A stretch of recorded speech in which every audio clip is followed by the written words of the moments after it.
سلطان محمود غزنوی کے زمانے میں نا چوریاں بڑی ہونے لگی، بڑی چوری، روز چور آ جاتے، سارا علاقہ پریشان ہے۔ چور تھے 4، جس گھر میں بھی آتے پیروں کے نشان ملتے 4 لوگوں کے، 4 چور ہیں پکڑے، بڑی دوڑ لگی، پولیس فوج، چور نہیں پکڑے جاتے۔ سلطان محمود غزنوی کہنے لگے تم سے نہیں پکڑے جائیں گے، میں ہی پکڑوں گا۔ کیا کروں گا؟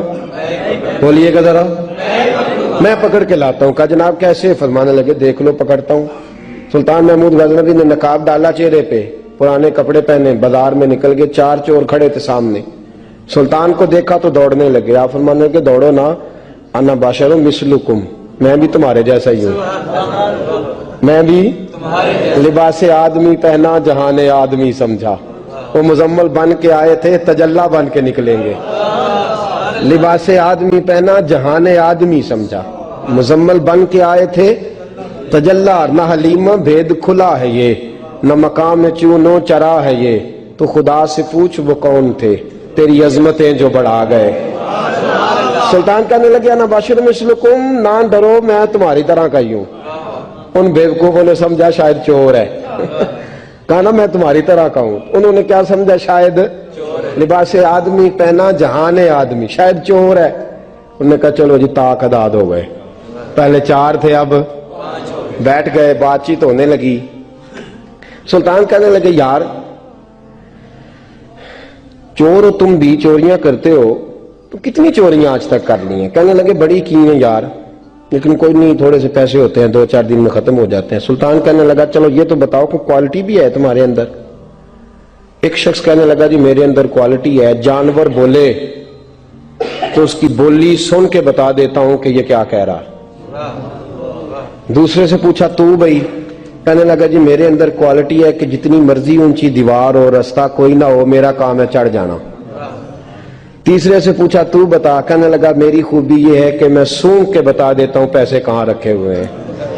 سلطان مسکرا کے کہنے لگے ساری چوروں والی کوالٹیاں ہیں، پکے چور، چوروں والی کوالٹی ہیں ساری تمہارے اندر۔ خیر چوتھے سے پوچھا تو بتا، تو بتا؟ کہنے لگا جی میری کوالٹی یہ ہے کہ جس کو رات کے اندھیرے میں نقاب میں دیکھ لوں، سویرے پہچان لیتا ہوں بندہ کون تھا۔